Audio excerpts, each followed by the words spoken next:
हाँ साहब, एक बार फिर से शिवजी राम बलौदा का नमस्कार स्वीकार कीजिए। आज हम पढ़ने जा रहे हैं ओरिजिन ऑफ राजपूत्स, यानी राजपूतों की उत्पत्ति। काफ़ी इंटरेस्टेड टॉपिक है, ध्यान से देखना है। हाँ, हमने पिछले वीडियो में बात की थी हर्ष की मृत्यु। अब क्या हो जाता है कि हर्ष के समय पूरा भारत, उत्तरी भारत, लगभग पूरे उत्तरी भारत में केवल एकमात्र एक ही सत्ता थी और वो थी हर्षवर्धन की। लेकिन हर्ष की मृत्यु के बाद में क्या होता है? हर्ष की मृत्यु के बाद ये लगभग 644 एडी के आसपास की घटनाएं हैं। भारत पुनः विकेंद्रीकृत हो जाता है, यानी दोबारा से छोटे छोटे राज्यों में भारत बंट जाता है। अब क्या होता है, इन राज्यों के राजाओं के वंश तो अलग अलग थे, लेकिन एक जाति के रूप में इन्हें राजपूत कहा गया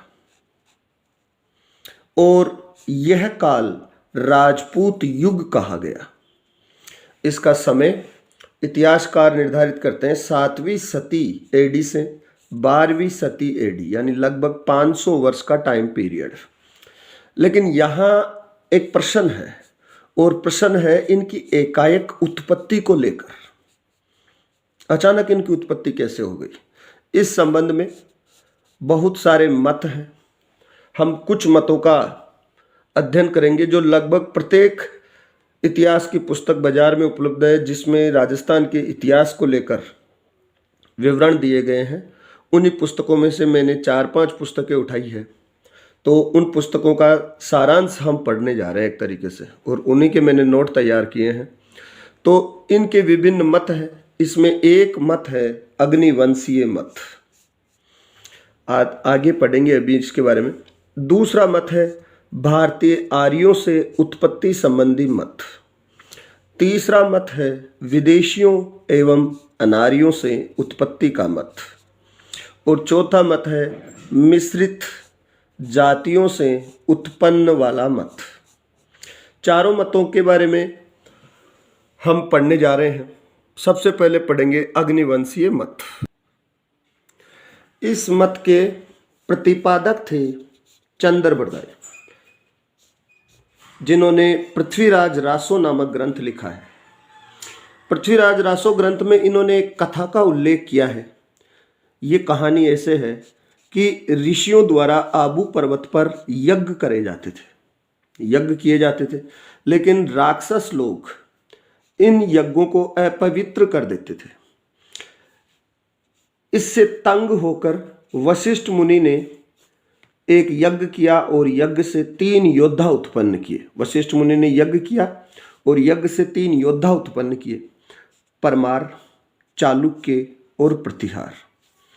लेकिन मुसीबतें कम नहीं हुई, मुसीबतें बरकरार रही और अंत में इन्होंने चौथा और हथियार युक्त योद्धा उत्पन्न किया और उसका नाम था चौहान। यानी परमार, चालुक्य और प्रतिहारों के बाद में चौथा योद्धा है चौहान। और फाइनली इन्होंने राक्षसों का वध किया और वहां पर शांति स्थापित कर दी। इसके बारे में मान्यता है कि भारत के राजपूत इन्हीं चारों की संतानें हैं। ये जो 4 वंश है, इन्हीं चारों की संतानें, ऐसी मान्यता ये मत देता है। दूसरा, इस मत का समर्थन करने वाले हैं सीसाना अभिलेख, जो कि बेदला के चौहानों का है। नैणसी की ख्यात में भी इसका समर्थन किया गया है। लेखक स्वयं मूर्णोत नैणसी हैं। हमीर रासो नामक ग्रंथ में भी इस कहानी का समर्थन किया गया है और ये जोधराज ने लिखा था। और चौहान चंद्रिका, इस ग्रंथ में भी इसका उल्लेख किया गया है। ये मैनपुरी उत्तर प्रदेश के चौहानों का इतिहास या विवरण उस पर लिखी हुई पुस्तक है। इसके अलावा सूर्यमल मिश्रण, इन्होंने भी इस मत का समर्थन किया है। तो हम यूँ कह सकते हैं सीसाना अभिलेख, जोधराज, मूर्णोत नैणसी, सूर्यमल मिश्रण और चौहान चंद्रिका, ये इसका सपोर्ट करते हैं। अब बात करते हैं इस मत के खंडन की। इतिहासकार डॉक्टर जगदीश गहलोत वो कहते हैं कि ये पृथ्वीराज रासो के जो लेखक हैं चंद्रबरदाई केवल उनके दिमाग की उपज है, ऐसा कुछ नहीं है वास्तविकता में, ये इसके दिमाग की उपज है चंद्रबरदाई की। डॉक्टर गोपीनाथ शर्मा कहते हैं कि ये मात्र कवियों की मानसिक कल्पना का फल है, यानी ये केवल कल्पना है। सीवी वेद भी इसे कवि कल्पना बताते हैं और डॉक्टर दशरथ शर्मा इसे भाटों की कल्पना उपज बताते हैं। अब बात करते हैं हम दूसरे मत की, भारतीय आर्यों से उत्पत्ति संबंधी मत, यानी इनकी उत्पत्ति भारत के लोगों से ही हुई है, राजपूतों की भारत के आर्यों से ही हुई है। ये मत दो भागों में पढ़ेंगे अपन। एक, कुछ विद्वान राजपूतों को क्षत्रियों से, जो प्राचीन क्षत्रिय वर्ण था, उससे उत्पत्ति मानते हैं और वो इनको दो ब्रांचेज में डिवाइड करते हैं, एक सूर्यवंशीय और दूसरे चंद्रवंशीय। एक दूसरा मत है जो ये कहता है कि इनकी उत्पत्ति ब्राह्मणों से हुई थी। तो बात करते हैं, सबसे पहले हम बात करेंगे क्षत्रिय मत की और फिर बात करेंगे ब्राह्मण वंशीय मत की। हाँ,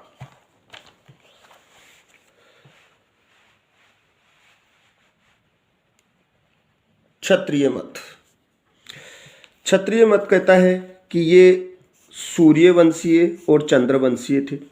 इस मत के सपोर्टर डॉक्टर दशरथ शर्मा, सीवी वेद, जगदीश गहलोत, ये सभी क्षत्रिय मत के समर्थक हैं और विशेषकर सबसे बड़े विद्वान हैं इस मत के सपोर्ट में, वो हैं पंडित गौरीशंकर हीरानंद ओझा।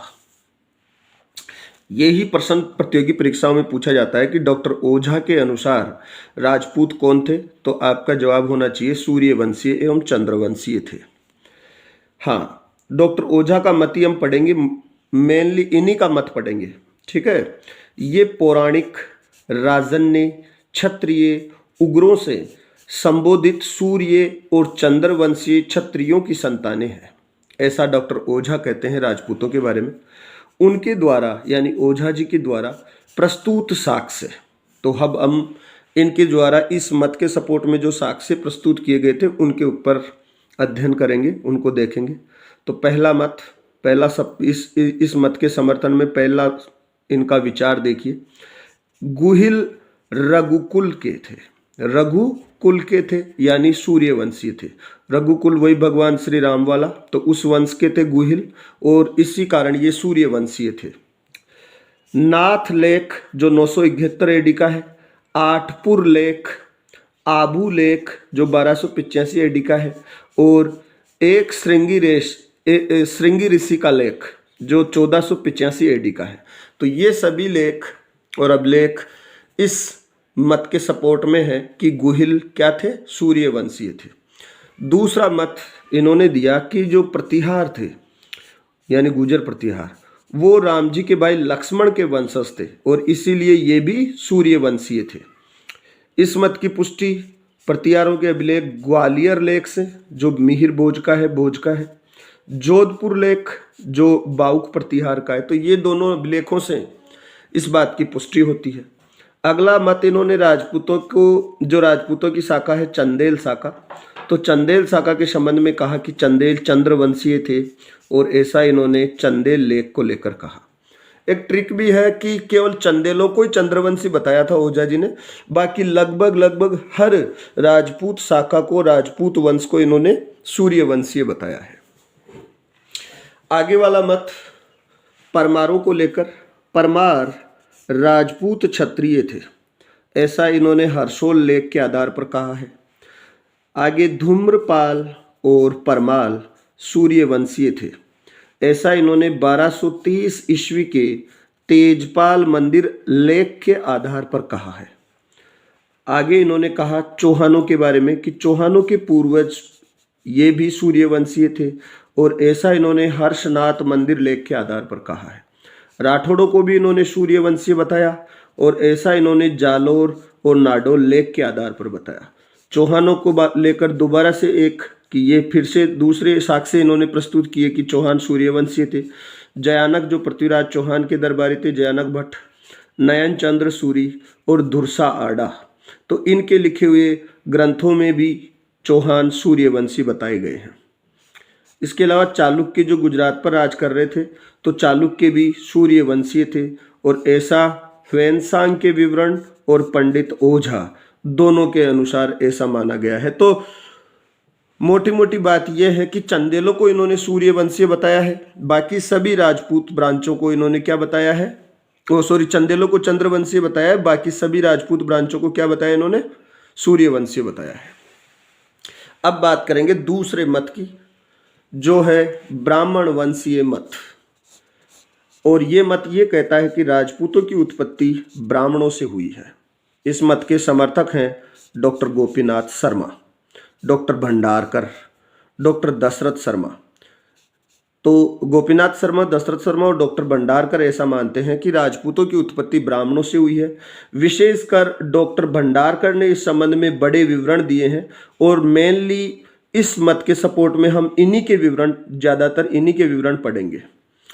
देखो, सबसे पहली बात, डॉक्टर भंडारकर से ईश्वरी प्रसाद भी सहमत है, यानी ईश्वरी प्रसाद भी इनको क्या मानते हैं, ब्राह्मणों से उत्पन्न मानते हैं। तो पहला मत इनका देखते हैं। इन्होंने कहा भंडारकर ने कि जो चारों अग्निवंशीय राजपूत हैं, चारों अग्निवंशीय कौन से, परमार, प्रतिहार, चालुक्य, चौहान, तो चारों को क्या कहा इन्होंने, गुजरों से उत्पन्न माना। और चूंकि गुजर क्या थे, विदेशी थे, तो इसलिए इन्होंने ये माना है कि ये श्वेत हूणों से निकट संबंधित थे, यानी इनकी उत्पत्ति गुजरों से हुई है, ऐसा भंडारकर जी का मानना है। बिजोलिया लेख के आधार पर इन्हीं डॉक्टर भंडारकर ने कुछ राजपूतों को ब्राह्मण माना, यानी चारों अग्निवंशियों को तो क्या माना है, गुजर माना है भंडारकर ने, और बिजोलिया के आधार पर कुछ वंशों को इन्होंने ब्राह्मण माना है। और ब्राह्मणों में इनको क्या बताया है, वत्स गोत्रीय ब्राह्मण बताया, यानी गोत्र से इनकी क्या गोत्र थी, वत्स गोत्र की थी। इसके अलावा एक दूसरा ग्रंथ है कायमखा रासो। कायमखा रासो भी चौहानों को, सामंत चौहान को इनका मूल पुरुष बताता है चौहानों का, और इनकी गोत्र बताता है जमदाग्नि, जो ब्राह्मणों की गोत्र थी। यानी कायमखा रासो और बिजोलिया लेख के आधार पर चौहानों को क्या बताया गया है, ब्राह्मण बताया गया है। और ऐसा कौन कह रहे हैं, भंडारकर कह रहे हैं। इस बात की पुष्टि सूंडा अभिलेख और आभू के लेखों से भी होती है। अब बात करें भंडारकर ने गुहिल वंश को लेकर क्या कहा है। इन्होंने गुहिलों की उत्पत्ति नागर ब्राह्मणों से बताई है, क्योंकि चारों अग्निवंशियों में गुहिल राजपूत शामिल नहीं है। तो जब गुहिल शामिल नहीं है तो इसका मतलब गुहिलों की उत्पत्ति इन्होंने कहाँ से बताई है, नागर ब्राह्मणों से बताई है। तो ये तो था भंडारकर के मत। अब बात करेंगे डॉक्टर गोपीनाथ शर्मा जी के मत। ये भंडारकर से आंशिक रूप से सहमत है, यानी पूरी तरीके से सहमत नहीं है, उनसे एग्री नहीं करते, लेकिन कुछ बातों में एग्री करते हैं। देखो, वही कुंभलगढ़ लेख के आधार पर इन्होंने जो गुहिल वंश के थे बापा रावल, तो इनको आनंदपुर के ब्राह्मण वंश से संबोधित किया है, यानी इन्होंने ये कहा है कि ये बापा रावल आनंदपुर के ब्राह्मण वंश के थे। तो इस प्रकार से डॉक्टर गोपीनाथ शर्मा भी गुहिलों को ब्राह्मणों से उत्पन्न बताते हैं, और भंडारकर भी ब्राह्मणों से उत्पन्न बताते हैं। तो ये था भारतीय आर्यों से उत्पत्ति संबंधी मत। एक क्षत्रिय मत की बात की है और एक ब्राह्मण वंशीय मत की बात की है। अब आगे बात करते हैं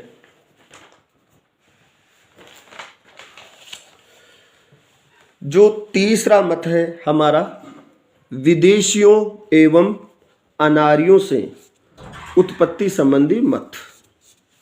तो सबसे पहले बात करेंगे इसमें हम कर्नल टोड के मत की। किस मत की बात करेंगे, कर्नल टोड के मत की। देखो, टोड के मत से विलियम क्रुक भी एग्री करते हैं। टोड के मत से कौन एग्री करते हैं, विलियम क्रुक भी एग्री करते हैं। ये विलियम क्रुक, इन टोड की पुस्तक का संपादन इन्होंने ही किया था। जो टोड ने पुस्तक लिखी थी ना, annuls and antiquities of Rajasthan, तो उस पुस्तक का पब्लिशर यही थे, विलियम क्रुक। ठीक है, तो दोनों एक ही मत से सपोर्ट रखते हैं और ये कहते हैं कि राजपूत विदेशियों के वंशज हैं, और विदेशियों में मुख्य रूप से शक या सीतियनों के वंशज हैं। ऐसा इन्होंने क्यों कहा, ऐसा इन्होंने कहा कि दोनों जातियों में समान गुण और रीति रिवाज पाए जाते हैं, इसलिए ये शक सीतियनों के वंशज हैं। देखते हैं कौन कौन से गुण या रिवाज समान रूप से पाए गए हैं दोनों जातियों में। सूर्य पूजा, अश्व पूजा, अश्वमेघ यज्ञ करना, अस्त्रों की पूजा करना, सती प्रथा, वीरता, सुरा अनुराग यानी मद्यपान करना, शराब सेवन, शकुन विचार, आराध्य को बलि, यानी जो अपने आराध्य देवता थे उनको बलि देना। तो ये सब गुण दोनों जातियों में समान रूप से पाए गए हैं और इसी आधार पर कर्नल टोड का ये मानना है कि राजपूत शक या सीतियनों के वंशज थे। आगे बात करें, कर्नल टोड अग्निवंशीय मत में भी विश्वास रखते हैं। देखो यहाँ पर विरोधाभास आ रहा है, ये अग्निवंशीय मत में भी विश्वास रखते हैं, हालांकि मूल मत इनका यही है, लेकिन अग्निवंशीय मत में भी इनका विश्वास है। और ये मानते हैं कि बाद में जब भारत में आर्य और अनार्य एक साथ रहने लगे, यानी ये विदेशी और मूल रूप से भारत के लोग यहाँ रहने लगे, तो इन अनार्यों का आर्यकरण कर दिया गया और भारतीयकरण करने के लिए इनको भारतीय वर्ण व्यवस्था में किस वर्ण में मान लिया गया, क्योंकि ये विजेता थे तो ये किस वर्ण में मान लिए गए, क्षत्रिय वर्ण में शामिल मान लिए गए। और इस हिसाब से इस जाति का राजपूतों के रूप में उत्पत्ति होती है, यानी इन विदेशियों को राजपूतों में शामिल कर लिया जाता है और राजपूत कहकर संबोधित किया जाता है। ऐसा कर्नल टोड का मानना है। अब एक दूसरे इतिहासकार, और वो भी अंग्रेज लेखक ही थे, V.A. स्मिथ। और V.A. स्मिथ का मत क्या है? V.A. स्मिथ ने ये मत अपनी पुस्तक अर्ली हिस्ट्री ऑफ इंडिया में प्रस्तुत किया है। यानी V.A. स्मिथ की पुस्तक का क्या नाम है? Early history of India. इनका मत देखते हैं। इन्होंने दो मत दिए। कुछ राजपूतों की उत्पत्ति इन्होंने ये मानी कि ये भारतीय लोगों से ही उत्पन्न हुए हैं, और कुछ राजपूतों को लेकर V.A. स्मिथ का मानना है कि ये विदेशियों से उत्पन्न हुए हैं। सबसे पहले बात करें भारतीयों को लेकर, इन्होंने क्या कहा है कि भारतीयों के ही ये वंशज हैं। तो यहां से देखते हैं, इनका मानना था कि कुछ राजपूत जिनमें चंदेल, राठौड़, ये प्राचीन भारत के मूल निवासियों के ही वंशज हैं। और इन प्राचीन भारत के मूल निवासियों में शामिल थे गोंड, खोखर और बर, यानी इन जातियों से ही चंदेल और राठौड़ जैसे राजपूत निकले हैं।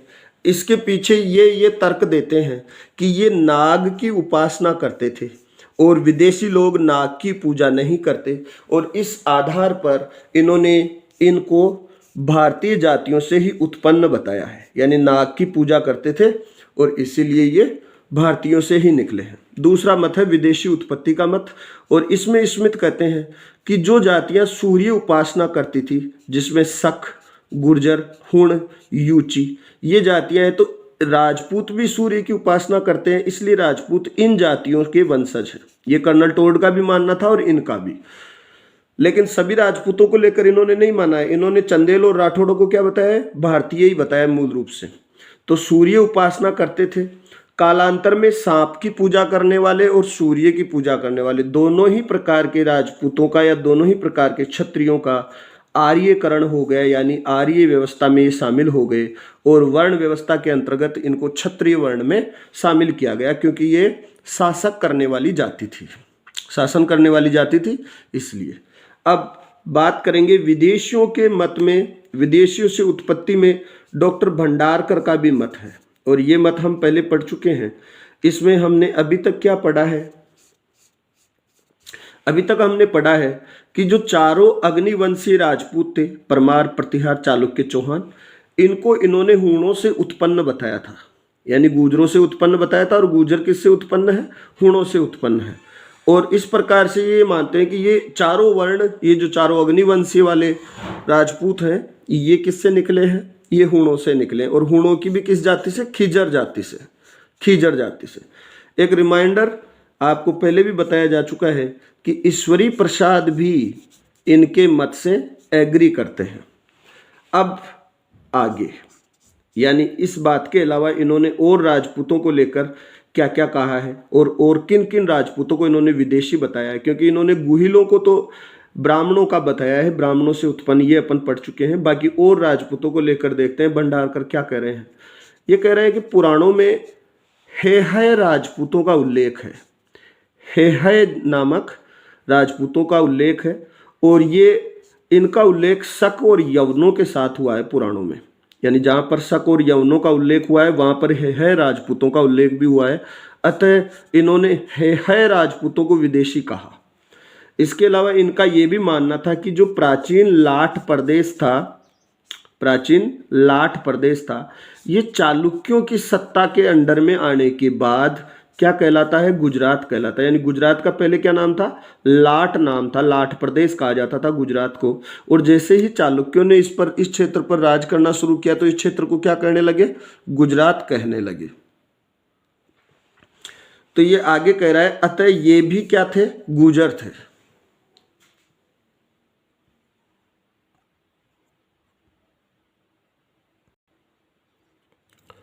आगे बात करते हैं, और आगे ये है, 1 मिनट, फोन हिल रहा है, 1 मिनट।